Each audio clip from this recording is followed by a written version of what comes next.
اور نکاح اور طلاق کے بعد آج ایک ایسی برائی، ایک ایسا گناہ کہ جسے قرآن نے فحشا کہا ہے، اور جو گناہ کبیرہ میں سے ہے، اور وہ ہے زنا۔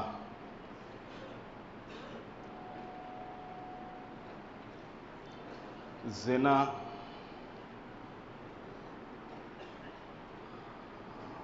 کے جو نقصانات ہیں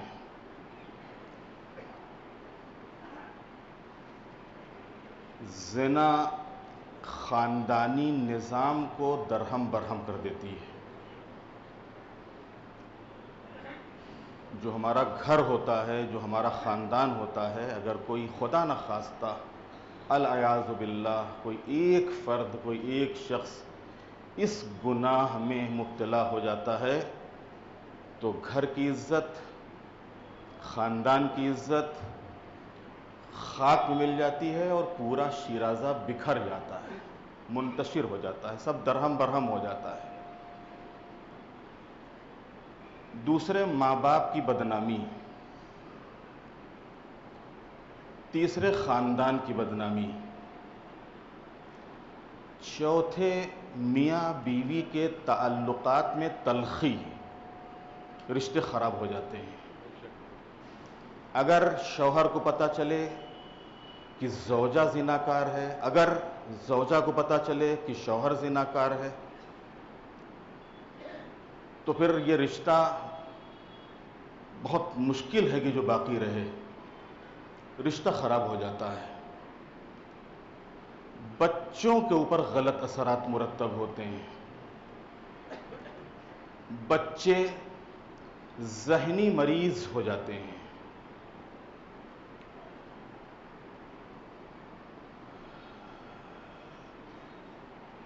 دوسرے یہ کہ بدترین جرائم کا انجام پانا، جب یہ لت لگ جاتی ہے، جب اس گناہ میں انسان مبتلا ہو جاتا ہے، تو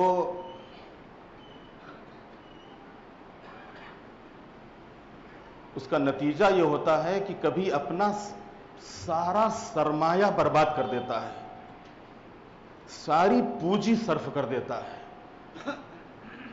نہ اس کو اپنے روزگار کا اور کاروبار کا ہوش، نہ اس کو اپنے گھر بار اور خاندان کا ہوش،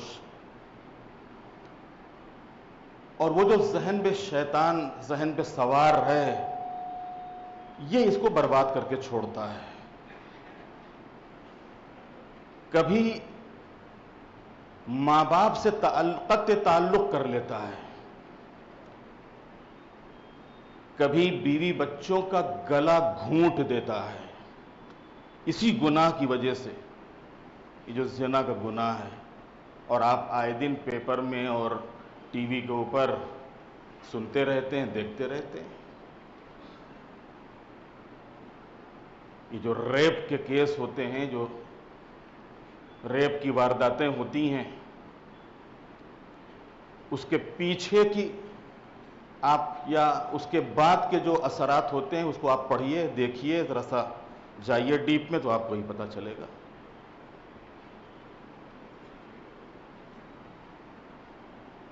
کہ کبھی بیوی بچوں کا گلا گھونٹ دیتا ہے۔ تیسرے یہ کہ مختلف قسم کی بیماریوں میں مبتلا ہو جاتا ہے۔ وہ ایڈز کی بیماری تو اپنی جگہ پر، اس سے ہٹ کے اور بہت سی ذہنی بیماریاں ہیں، روانی، مانسک، اور ان روانی بیماریوں میں، ان مانسک بیماریوں میں مبتلا ہو جاتا ہے۔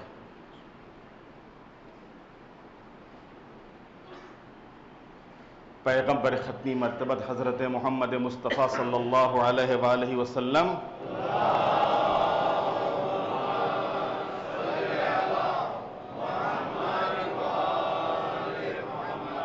ارشاد فرماتے ہیں، زنا غربت اور ناداری کا سبب بنتی ہے۔ اور یہ شہروں کو ویران اور تباہ کر دیتی ہے۔ 1,24,000 انبیاء، ان میں 313 رسول تھے، لیکن اگر آپ قرآن مجید کو اٹھائیے تو آپ کو شاید 29-30 نام مشکل سے ملیں گے آپ کو انبیاء، ان تمام انبیاء میں سے اور تمام مرسلین میں سے۔ یہ اللہ نے جو 29-30 نبیوں یا ان کی قوموں کے جو حالات محفوظ کیے اور قرآن مجید کا حصہ بنایا، کس لیے بنایا؟ یہ وہ ساری قومیں ہیں، یہ وہ سارے حالات ہیں، یہ سارے واقعات ہیں کہ جو آنے والی نسلوں کے لیے کہیں نہ کہیں عبرت اور نصیحت کا سبب بن سکتی تھی۔ میں نے عرض کیا کہ سارے انبیاء کا ذکر نہیں کیا ہے، سارے مرسلین کا ذکر نہیں کیا، ساری قوموں کا تذکرہ نہیں ہے قرآن مجید میں۔ ان میں سے ان قوموں کا ذکر ہے، ان انبیاء کی قوموں کا ذکر ہے کہ جو کسی نہ کسی انحراف کا شکار ہوئی، غلط راستے پہ چلی گئی، کسی نہ کسی گناہ کا مرتکب ہوئی، نبی یہ خدا کے روکنے کے باوجود، ٹوکنے کے باوجود، سمجھانے کے باوجود ماننے کے لیے تیار نہیں ہوئی، سمجھنے کے لیے تیار نہیں ہوئی، اپنا غلط راستہ چھوڑنے کے لیے تیار نہیں ہوئی۔ نتیجہ کیا ہوا؟ وہ شہر برباد ہو گیا، وہ علاقہ برباد ہو گیا، وہ قوم برباد ہو گئی۔ اللہ نے اس کو عبرت کے طور پہ قرآن محفوظ کر دیا۔ یاد رکھو، اگر پوری قوم اس گناہ کی وجہ سے برباد ہو سکتی ہے تو تم، اگر پوری قوم خراب ہو سکتی ہے تو تم۔ مولا امیر المومنین فرماتے ہیں کہ میں نے رسول اللہ سے سنا ہے کہ پیغمبر نے فرمایا کہ زنا کے 6 برے اثرات ہیں، جس میں سے 3 دنیا میں ظاہر ہوتے ہیں، 3 آخرت میں۔ 3 اثرات ایسے ہیں جو دنیا ہی میں سامنے آ جاتے ہیں۔ بہت سے گناہ ایسے ہیں، گزشتہ مجلسوں میں بھی آپ کی خدمت میں بیان ہوا اور میں نے ذکر کیا تھا کہ بہت سی نیکیاں ایسی ہیں کہ جس کا بدلہ اللہ اسی دنیا میں آخرت سے پہلے پہلے دے دیتا ہے۔ ایسی بہت سے گناہ ایسے ہیں کہ آخرت سے پہلے پہلے دنیا ہی میں کسی نہ کسی صورت میں اللہ اس کو دکھا دیتا ہے، اور اسی میں سے ایک گناہ زنا ہے۔ تو 3 دنیا میں ظاہر ہوتے ہیں، 3 آخرت میں اثرات۔ دنیا میں کون سے اثرات ظاہر ہوتے ہیں؟ نمبر 1، چہرے سے نور ختم ہو جاتا ہے۔ وہ جو چہرے پہ کشش ہوتی ہے، وہ جو چہرے پہ ایک نور ہوتا ہے، اگر انسان اسلام لایا ہے، ایمان لایا ہے، اور اس نے تھوڑا بہت بھی دین اسلام قرآن سے رابطہ رکھا ہے، اہل بیت سے وابستہ رکھا ہے، تو ان انوار کا نور اس کے اوپر مرتب ہوتا ہے اور وہ نور چہرے سے ظاہر ہو جاتا ہے۔ لیکن اس گناہ کی وجہ سے وہ نور چلا جاتا ہے۔ دوسرے، روزی کے راستوں کو اللہ بند کر دیتا ہے۔ اب ہاتھ پیر مارا کرتا ہے، وہ پھر حرام اور حلال اور جائز اور ناجائز اور یہاں اور وہاں منہ مارا کرتا ہے۔ تیسرے، خود اپنی تباہی اور بربادی کو اپنے سے قریب کر لیتا ہے۔ یہ 3 اثرات ہیں کہ جو دنیا میں ظاہر ہوتے ہیں۔ اس کے بعد 3 اثرات آخرت میں۔ اول، روز قیامت پروردگار اس کے اوپر غضبناک ہوگا۔ اللہ کا غضب، ایک تو ہوتا ہے بندوں کا غضب اور ایک ہوتا ہے نبی، رسول اور امام کا غضب، اور اللہ کا غضب۔ جس طریقے سے وہ رحیم ہے، کریم ہے، رؤوف ہے، ویسے ہی وہ قہار بھی ہے، ویسے ہی وہ جبار بھی ہے۔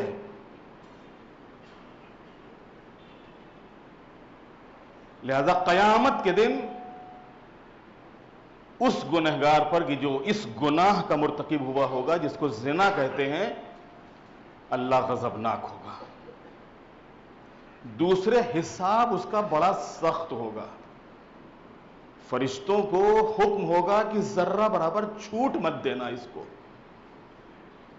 اور پائی پائی کا حساب اس سے لے لو آج. ورنہ اگر انسان سے بھولے چکے میں کوئی غلطی ہوئی ہے, گناہ ہو گیا ہے, توبہ کی, ہو سکتا ہے توبہ قبول نہ ہوئی ہو, تو یہ جو معمولی سے گناہ ہو جاتے ہیں, ہو سکتا ہے ہم نے فراموش کر دیا ہو, ہم کو یاد نہ رہا ہو, اس کے سلسلے میں ہم نے کوتاہی کی قیامت کے دن. لیکن بہرحال ہم اللہ کے اوپر ایمان لانے والے تھے, اس کے نبی اور ائمہ کے اوپر, اس کے اولیاء کے اوپر ایمان لانے والے تھے, قیامت کے اوپر یقین رکھتے تھے. نماز, روزہ, باقی اور دوسرے اعمال, عبادات جیسے بھی ہو, لیکن وہ ہو رہا تھا. ایسا شخص تو بچ جائے گا قیامت کے دن, کہیں نہ کہیں نظر کرم ہو جائے گی, نظر لطف ہو جائے گی, جس کو کہتے ہیں شفاعت.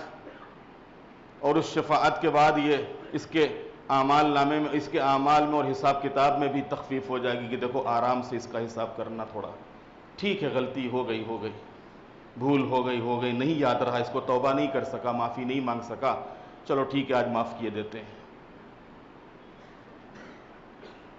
تو روز قیامت پروردگار غضبناک ہوگا, حساب اس کا سخت ہوگا.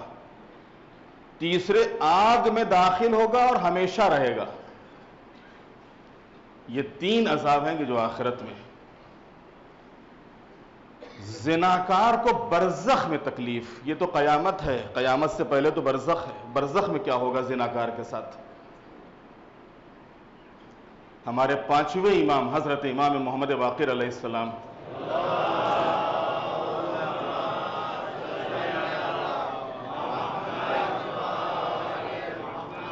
اپنے آبا اور اجداد سے اس حدیث کو نقل کرتے ہیں کہ پیغمبر نے فرمایا, آگاہ ہو جاؤ, جو شخص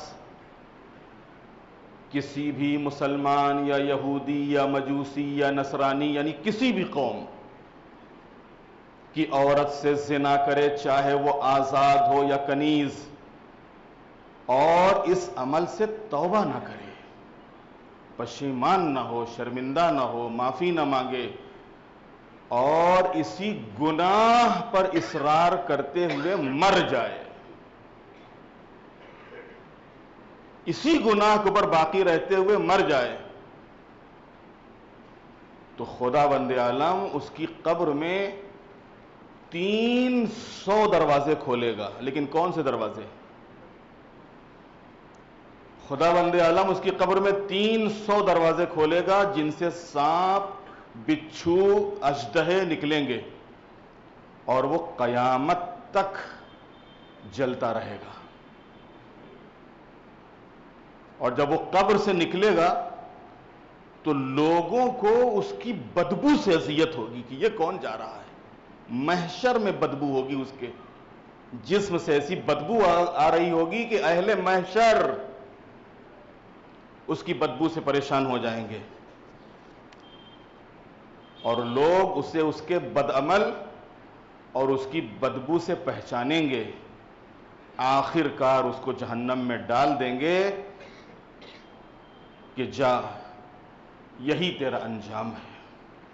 پروردگار عالم سورہ مومنون میں با ایمان لوگوں کی ایک نمایاں صفت کو اس طرح بیان کرتا ہے, والذین هم لفروجہم حافظون الا علی ازواجہم, اور جو لوگ اپنی شرمگاہوں کی حفاظت کرتے ہیں, صرف اپنی بیویوں اور کنیزوں ہی سے جنسی لذت حاصل کرتے ہیں, کیونکہ ان سے لذت اندوز ہونے میں ملامت نہیں ہے, یہ جائز ہے تمہارے لیے. بس جو اس سے ہٹ کر دوسرا طریقہ اختیار کرتا ہے تو وہی حد سے گزر جانے والا ہے, وہی زیادتی کرنے والا ہے. پھر سورہ بنی اسرائیل آیت نمبر 32 میں ارشاد ہو رہا ہے, وَلَا تَقْرَبُوا الزِّنَا إِنَّهُ كَانَ فَاحِشَةً وَسَاءَ سَبِيلًا, زنا کے قریب بھی نہ جاؤ, زنا کے قریب بھی نہ جاؤ, اس لیے کہ یہ بدترین حرکت اور بہت ہی برا راستہ ہے. اب یہاں کے اوپر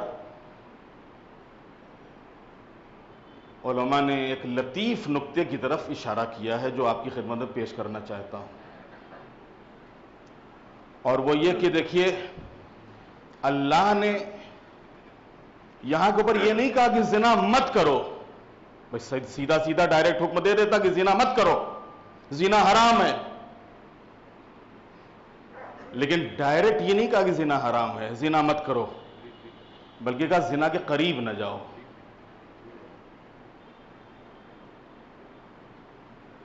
اور یہ اس بات کی طرف اشارہ ہے کہ اکثر زنا کے جو مقدمات ہوتے ہیں وہ زنا تک پہنچنے کا ذریعہ بنتے ہیں۔ زنا کے مقدمات کا مطلب مقدمہ جو کتاب ہوتی ہے اس میں پرستھاونا ہوتی ہے جس کو مقدمہ کہا جاتا ہے۔ ہر چیز کا ایک مقدمہ ہوتا ہے، اور یہ جو کورٹ کچہری میں مقدمہ ہوتا ہے اس کو بھی مقدمہ اسی لیے کہا جاتا ہے کہ پہلے ہم جو وکیل ہوتے ہیں اپنے بیان کرتے ہیں اور پھر جج فیصلہ کرتا ہے۔ تو زنا کے بھی مقدمات ہیں، ہر چیز کا ایک مقدمہ ہوتا ہے، جو شروع میں چیزیں ہوتی ہیں اس کو مقدمہ کہا جاتا ہے، یا جس کی وجہ سے جو چیز ہو رہی ہو وہ مقدمہ قرار پاتی ہے، جس کی وجہ سے وہ چیز ہوئی، انجام پائی۔ تو یہاں پر اللہ نے کیا کہا؟ اللہ نے کہا کہ زنا کے قریب نہ جاؤ۔ تو یہاں کے اوپر اکثر زنا کے مقدمات جو زنا تک پہنچنے کا ذریعہ بنتے ہیں ان کے قریب نہ جاؤ۔ مثلا لڑکی اور لڑکے کی آنکھوں کا ایک ہونا، نظروں کا ایک ہونا، یہ جو لڑکی اور لڑکے کی آنکھوں کا ایک ہونا ہے یہ مقدمہ ہے زنا کا۔ لڑکے اور لڑکی کی آنکھیں ملنے نہ پائیں، اسلام نے جو اتنی رعایت کی ہے کہے کے لیے کی، اسی کے لیے کی ہے، یہ مقدمہ ہے۔ نامحرم مرد اور عورت کا تنہائی میں رہنا منع کیا گیا، مکروہ ہے، اگرچہ کوئی گناہ نہیں کر رہے پھر بھی مکروہ ہے۔ نہیں معلوم کب شیطان بہکا دے اور کس طرف لے جائے۔ نامحرم مرد اور عورت کا کسی تنہائی میں ہونا، لڑکیوں کا ہاف اور شارٹ اور ٹائٹ لباس کا پہننا یہ زنا کا مقدمہ ہے۔ یہ جو لڑکیاں ہاف لباس پہنتی ہیں گھر کے اندر یا گھر کے باہر، بہت سے لوگ آج اعتراض کرتے ہیں گھر کے اندر ہی تو کیا پرابلم ہے؟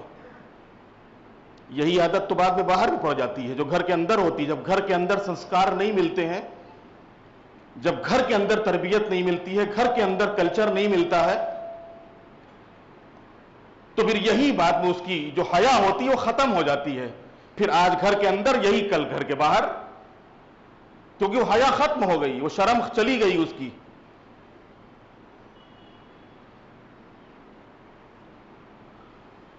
تو یہ جو شارٹ لباس ہوتے ہیں، اسی طریقے سے ہاف لباس، شارٹ لباس، ٹائٹ لباس، چاہے وہ چادر اور برقع اور کوٹ ہی کی صورت میں کیوں نہ ہو، اگر وہ ٹائٹ ہے تو یہ زنا کا مقدمہ ہے اور یہ جائز نہیں ہے۔ وہ سوچ رہی کہ ہم تو پردے میں نکلے ہیں، یہ بالکل تم نے پردہ نہیں کیا ہے، تم بے پردہ نکلی ہو، تم بے پردہ نکلی ہو۔ پردہ اس کو کہتے ہیں کہ جہاں کے اوپر جسم کی جو ساخت ہے، جو بناوٹ ہے، وہ ظاہر نہ ہونے پائے، جو اتار چڑھاؤ ہے جسم کا، جو ابھار ہے، یہ ابھار، یہ اتار چڑھاؤ، یہ جسم کی بناوٹ، یہ جسم کی ساخت دوسرے مرد کے اوپر ظاہر نہ ہونے پائے، اس کو کہتے ہیں پردہ۔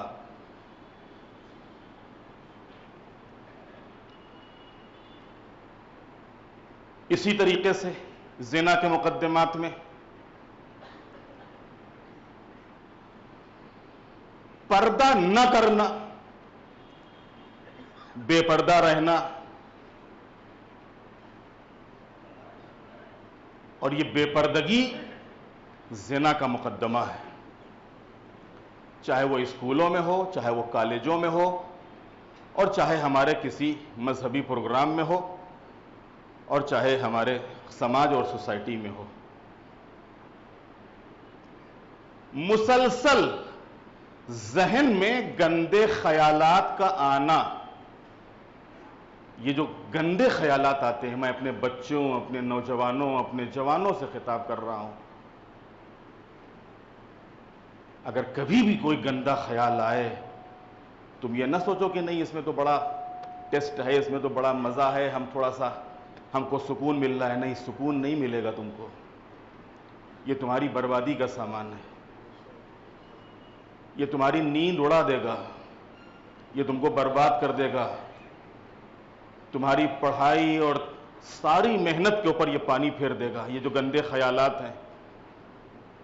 جب بھی کوئی خیال آئے، فوراً بچوں، نوجوانوں، جب بھی کوئی ایسا خیال آئے، 7 مرتبہ کہو بسم اللہ الرحمن الرحیم، لا حول ولا قوت الا باللہ العلی العظیم، بسم اللہ الرحمن الرحیم، لا حول ولا قوت الا باللہ العلی العظیم، 7 مرتبہ کہو، انشاءاللہ یہ شیطانی وسوسہ چلا جائے گا، یہ وسوسہ ختم ہو جائے گا۔ یہ جو گندے خیالات ہوتے ہیں یہ مقدمہ بنتے ہیں زنا کا۔ اسی طریقے سے گندی تصویریں، نامحرموں کی تصویریں، گندی تصویریں، گندی فلمیں، یہ جو گندی تصویریں ہوتی ہیں، جو گندی فلمیں ہوتی ہیں، دنیا حقیقت میں دجال جو کہا گیا کہ آخر زمانے میں دجال آئے گا، یہ دجال کیا ہے؟ یہ جو آج سب کچھ ہو رہا یہی سب دجل کہتے ہیں، مکر کو، فریب کو، دھوکے کو۔ یہ دجال ہی ہے جو حقیقت میں آج برائیوں کی صورت میں، گناہوں کی صورت میں، اور اس موبائل کی صورت میں، یہ دجال ہی تو ہے۔ اگر اس کا صحیح استعمال نہیں کیا تو یہی ہمارے لیے دجال ہے۔ دجال ہے، دجال کا کام کیا ہوگا؟ بہکانا، یہ بھی تو بہکا رہا ہے۔ دجال کا کام کیا ہوگا؟ اللہ رسول اور امام سے ہٹانا، یہ بھی تو ہم کو اللہ رسول اور امام سے ہٹا رہا ہے۔ دجال ہے یہ۔ لہذا کبھی بھی ایسا کوئی فوٹو آئے، کبھی بھی ایسی کوئی فلم آئے، کبھی بھی ایسا کوئی سین آئے، فوراً اس سے ہٹ جائیں، فوراً آگے بڑھا دیں، فوراً ڈیلیٹ کر دیں، کیونکہ یہ مقدمہ ہے زنا کا۔ یہ کچھ باتیں ہیں کہ جو زنا سے متعلق، یعنی جو زنا کے مقدمے کے طور پر بیان ہوئی ہیں، وہ آپ کی خدمت پیش ہوئی۔ آخر میں زنا کی سزا، سورہ نور دوسری آیت ہے، سورہ نور کی، الزانیۃ والزانی فاجلدوا کل واحد منہما 100 جلدہ، زناکار عورت اور زناکار مرد ہر ایک کو 100 کوڑے مارو۔ خبردار، دین خدا کے سلسلے میں کسی قسم کی محبت، مہربانی نہ کرنا۔ اگر تم اللہ اور آخرت پر ایمان رکھتے ہو، اور ان کو سزا دیتے وقت مومنوں کی ایک جماعت کو موجود ہونا چاہیے۔ اگر آج غیبت کا زمانہ ہے اور ہم یہ نہیں کر سکتے، اس لیے کہ ہمارے پاس حالات نہیں ہیں، ہمارے پاس اختیار نہیں ہے، لیکن کم سے کم اگر کوئی ایسے گناہ میں مبتلا ہے اور گناہ چھوڑ بھی نہیں رہا ہے تو کم از کم پروتساہن تو نہ دیں، اس کا ساتھ تو نہ دیں، اس کے ساتھ تو نہ بیٹھیں، پروتساہن تو نہ دیں کم سے کم۔ کہیں ایسا نہ ہو کہ ہمارا پروتساہن دینا گناہ میں زیادتی کا سبب بن رہا ہو۔ اپنے کو کیا ہے، کون کہہ رہا ہے، کون کہنے والا ہے، کون کہے گا؟ لہذا کم سے کم اس قسم کا کوئی انحراف، اس قسم کی کوئی بیہودہ اور غلط بات، کوئی اس قسم کا گناہ اگر سامنے آئے اور سامنے والا اصرار کر رہا ہو، اس کے اوپر اڑا ہوا ہو، تو کم سے کم ایسے لوگوں کو پروتساہن نہیں دینا چاہیے، اور اپنے کو ایسے لوگوں سے، اسی کو کہتے ہیں براءت، اظہار براءت اسی کا نام ہے، دوری، جس کو ہم کہتے ہیں تبرہ۔ یہ تبرہ یہی ہے، تبرہ خالی وہ جو اہل بیت علیہم السلام کہ جنہوں نے زہر دیا یا تلوار سے شہید کیا وہی نہیں، یہ بھی تبرہ ہے۔ تم اپنے کو اظہار بیزاری کرو کہ نہیں، ہم تمہارے عمل سے راضی نہیں ہیں، ہم تم سے راضی نہیں ہیں۔ بس عزیزان محترم، 17 یا 18 شعبان، شاید 18 شعبان، محسن قوم، محسن ملت حاجی غلام حسین دیوجی بھائی نورانی، جن کا وارشک دیوس ہے۔ اس سے پہلے بھی میں نے گزشتہ سالوں میں آپ کی خدمت میں عرض کیا ہے کہ ایک بندے خدا کی خیرات، ایک بندے خدا کی خیرات، ایک بندے خدا کے کار خیر کی اتنی رونق ہے، ایک بندے خدا نے خالی کار خیر کیا، اور اس ایک بندے خدا کے کار خیر کی اتنی رونق، اب اسی وجہ سے کہا جاتا ہے اگر پوری قوم کار خیر کرنے پہ آ جائے تو آج کتنی رونق ہوگی۔ دیکھیے، اللہ جزا ضرور دیتا ہے، بدلہ ضرور دیتا ہے، اور بہت سی چیزیں میں نے عرض کیا، ابھی بھی آپ کی اسی خطبے میں بھی آئیں کہ کچھ چیزیں ایسی ہیں اللہ دنیا ہی میں دکھا دیتا ہے، دنیا میں دے دیتا ہے، آخرت میں تو ان کے انشاءاللہ درجات بلند ہی ہیں۔ دنیا میں جب تک یہ امام باڑہ انشاءاللہ باقی ہے، حاجی دیو جی غلام حسین دیو دادا کا نام باقی ہے۔ یہ امام حسین کا صدقہ ہے، یہ اللہ تعالیٰ کا کرم ہے۔ آج انہی کی اس سال ثواب کے لیے، انہی کے وارشک دیوس کے موقع کے اوپر، انہی کے مزار پر واسن گھاٹ کے اوپر مجلس ہے 9:30 بجے شب میں، جس میں آپ تمام حضرات سے شرکت کی درخواست ہے۔ اور آخر میں گزشتہ 3-4 ہفتوں سے جو دنیا میں ہنگامہ تھا، شور تھا، بس یدھ پوت آ گیا ہے اور بیڑا بس قریب آ گیا ہے، اور بس ایران کے اوپر حملہ ہونے ہی والا ہے، اور بس اب ختم ہونے ہی والا ہے، اور بس خامنئی صاحب اپنا بوریا بستر لپیٹ کے جانے ہی والے ہیں، اور 20 لوگوں کے ساتھ وہ تیار ہو گئے ہیں، اور وہ رشیا یا چائنا کی طرف بھاگنے والے ہیں، وغیرہ وغیرہ وغیرہ۔ لیکن واقعاً اللہ نے دنیا کو عبرت، دنیا کو نصیحت کہ دیکھو، جس کا ایمان اللہ کے اوپر ہوتا ہے، جس کا یقین اللہ کے اوپر ہوتا ہے، دنیا اس کے پیروں میں آتی ہے، اس کے قدموں میں آتی ہے۔ تھک ہار کے دنیا کو آنکھیں دکھانے والا، ٹھیک ہے چلیے آپ بات چیت کر لیتے ہیں، چلیے بات چیت کر لیتے ہیں، کہ بات چیت میں 3 شرطیں ہیں۔ آپ کا میزائل پروگرام بھی آئے گا، آپ کا ایٹمک پروگرام بھی آئے گا، یہ جو عوام کا احتجاج ہے یہ بھی آئے گا۔ جواب ملا ایران سے، سنو، اگر ڈیبیٹ کرنا ہے، بات کرنا ہے، صرف ایک ٹاپک پہ ہوگی، اگر تیار ہو تو آؤ، ورنہ ہم ہر مقابلے کے لیے تیار ہیں، اور وہ صرف ایٹمک مسئلہ ہے، بس اگر اس کے لیے تیار ہو آؤ۔ ہم نے پہلے بھی بات کی ہے، آج بھی بات کرنے کے لیے تیار ہے۔ بالآخر چہرہ چھپا کے کرتا تو نہ کرتا کیا، اس نے سوچا یہی اب راستہ ہے یہاں سے نکلنے کا، ورنہ تو اور بھی بیڑا تو آیا ہی تھا، بیڑا تو غرق نہیں ہوا، لیکن امریکہ کی عزت تو ضرور، لہذا ایسے ہی اور اب آج سے وہ ڈیبیٹ شروع ہو رہی۔ بہرحال میری دعا اور یقیناً سبھی مومنین کی دعا یہی ہے کہ اللہ نے جس طریقے سے اب تک عزت دی ہے، بات بنی ہوئی ہے، لاج رکھی ہے، بس اللہ ایسے ہی عزت عطا فرمائے، اور ان دشمنان تشیع امریکہ ان کے ہم نواؤں کو ذلیل خوار اور رسوا فرمائے۔ بار الہ مومنین جہاں جہاں بھی آباد ہیں ان کی جان، مال، عزت، آبرو کی حفاظت فرما، مقامات مقدسہ کی حفاظت فرما۔ بار الہ جو مومن بیمار ہیں ان کو شفا عطا فرما، جو دنیا سے رخصت ہو چکے کی مغفرت فرما۔ مولا امام زمانہ علیہ السلام کے ظہور میں تعجیل فرما، ہم سب کو امام کے غلاموں اور ان کے ناصروں میں شمار فرما، ہم سب کی تمام دینی اور دنیاوی حاجتوں کو پورا فرما۔ وتقبل منا انك انت السميع العليم۔ بسم الله الرحمن الرحيم۔ والعصر ان الانسان لفی خسر الا الذين آمنوا وعملوا